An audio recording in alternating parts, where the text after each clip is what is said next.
What's up, YouTube? Today we're looking at a couple of knives. I believe these to be the nicest red knives that I have.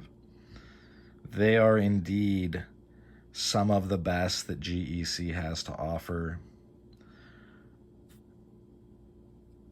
bar none.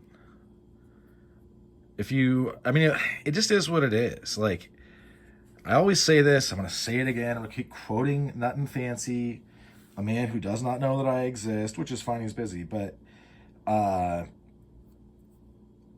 got to have a lot of gear pass through your hands to know what's going on. Honestly, when I was first started getting into EDC, I just watched Nothing Fancy videos. He was kind of like the head honcho for a while. But I've had a lot of GECs pass through my hands, I would say. I feel like I can say that, especially since there's literal video evidence of this happening on my channel. I would say these are two of the best that I've ever put hands on. And at this point, like, I just am not... Some people talk about how some of the knives were better back in the day. I have some knives from back in the day from them. I don't know if I'm buying it. Maybe the 77s of yore had a slightly stronger pull and more, pronounced snap.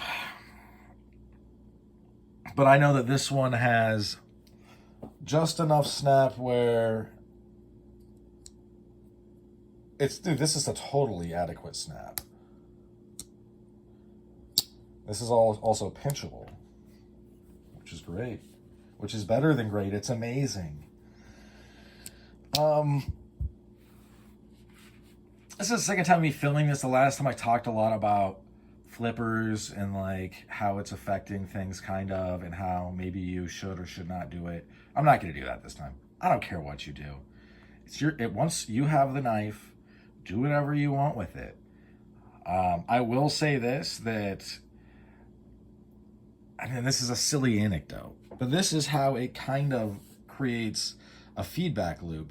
But I sold a couple of farm hands, the kind with the Farm and Field, with that. One is the Warrenclyffe, the other is the Razor. I had one in orange, I had one in black micarta. Sold them both for very good prices, and then to people that seemed excited, they turned around 4 days later, both of them, and sold them for like $80 more. So I no longer sell pieces that I know are very desirable. That's how you say expensive in collecting. I no longer do that.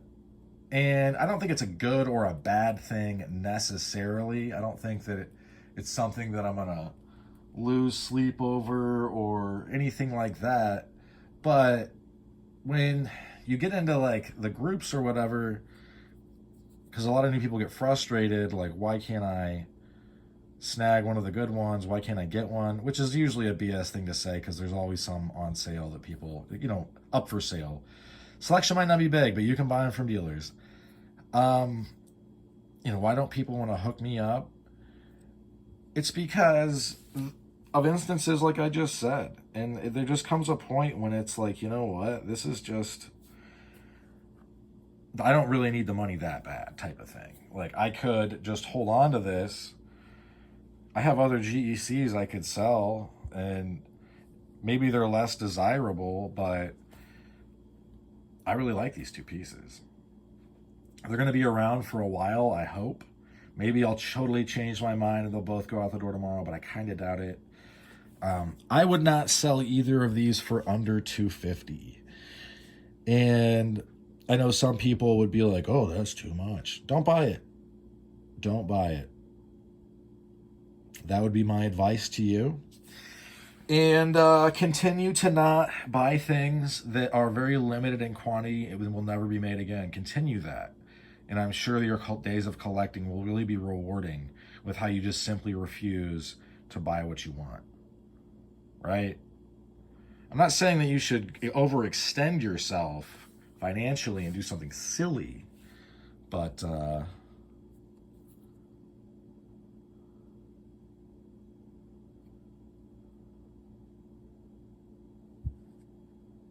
And if you're looking for a GEC alternative, Jack Wolf knives, pretty much all day. I don't have any on the channel because they are made in a foreign country that I do not like myself very much. It's China. But you know what? I'm about over it. I'm literally getting there to just being over it because they are, because it's in my mind of like, well, if they're well made enough, then they deserve the money. And then there's another part that's like, no, it's the Chinese. Like, you cannot possibly do this. I don't know. There's it's like that saying. There's two dogs inside of me, and both of them are gay. um, no, it's two dogs inside you, and the one that you feed wins. Is the old Inuit saying. So I don't know which dog likes the red bones. Man, in hindsight, that was a weird sentence. But these are awesome. And I feel like GEC is now opened up to such an extent that, they have so many people know about them. So many people are they're hip and they want one because they're as close to perfection as you can come from American cutlery right now, in my opinion. But I think that has led to, I don't think it's a bad thing, but like brand new people who haven't been collecting that long will sometimes score pieces that I'm just like jaw on the ground. Like the camel bone, these 77s.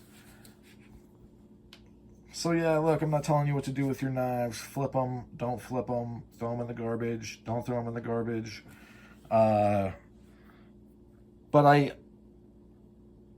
it is what it is. I mean, I wouldn't, first of all, I wouldn't sell these until you absolutely needed the money. And even then, maybe I would stop drinking or something. But keep on the lookout. There's a lot, but the long and the short of it, there's a lot of opportunity right now. And especially with an economy that's somewhat going to turn south. Kind of like when I started collecting for real. Not just like, oh, I kind of collect. I kind of do this thing.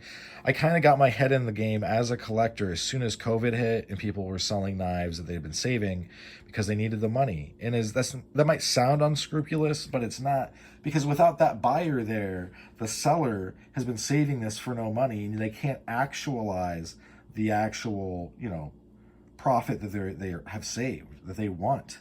Some of them will hook you up a little bit. But yeah, there's going to be more opportunities in the future. I am going to be consolidating my collection big time. I just haven't because it's been a pain. I know this is going to sound real weak, but if the weather's bad, chances are high I'm not really loving the idea of going outside. Yeah, that's about all she wrote.